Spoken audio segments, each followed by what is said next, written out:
কর্ম খুব মানে ভীষণ সাংঘাতিক কর্মটা আমরা যেমনভাবে করব আমাদের ফল তার অপেক্ষা করছে পরে।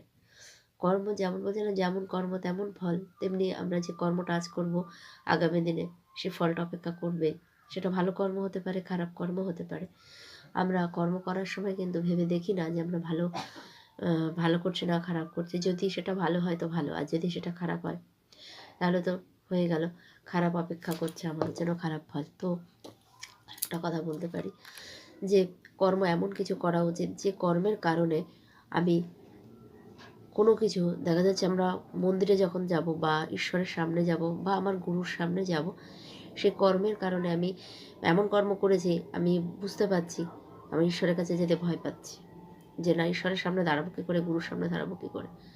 হ্যাঁ, এটা ভালো যে কর্ম করে বোঝা গেল যে আমি এটা ভালো করিনি, নিজের কাছে অনুতপ্ত হওয়া উচিত ঠিকই, কিন্তু সেটা ঈশ্বরের কাছে ভয় পেয়ে কোনো লাভ নেই। ঈশ্বর ক্ষমা করে দেন, কিন্তু নিজেকে নিজে ক্ষমা করা যায় না কখনো। তাই এমন কর্ম আমরা করব না যে কর্মের দ্বারা আমাদেরকে আমরা নিজেরাই ক্ষমা করতে পারছি না। তাই কর্মটা আমাদেরকে খুব খুব কিন্তু সাবধানে করতে হয়।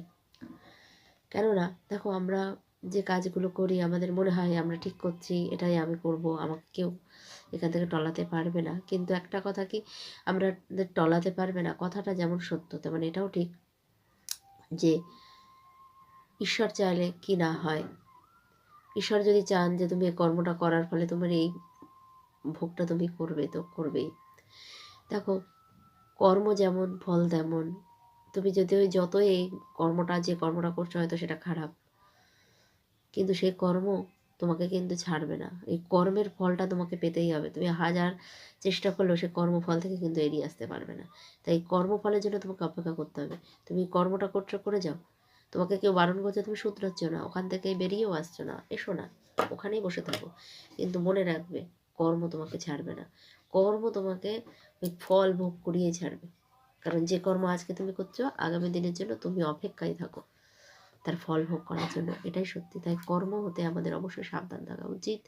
আমরা এমন কোনো কর্ম করব না যাতে ভবিষ্যতের জন্য আমাদের কষ্ট পেতে হয়। খুব ভালো থেকো। টাটা।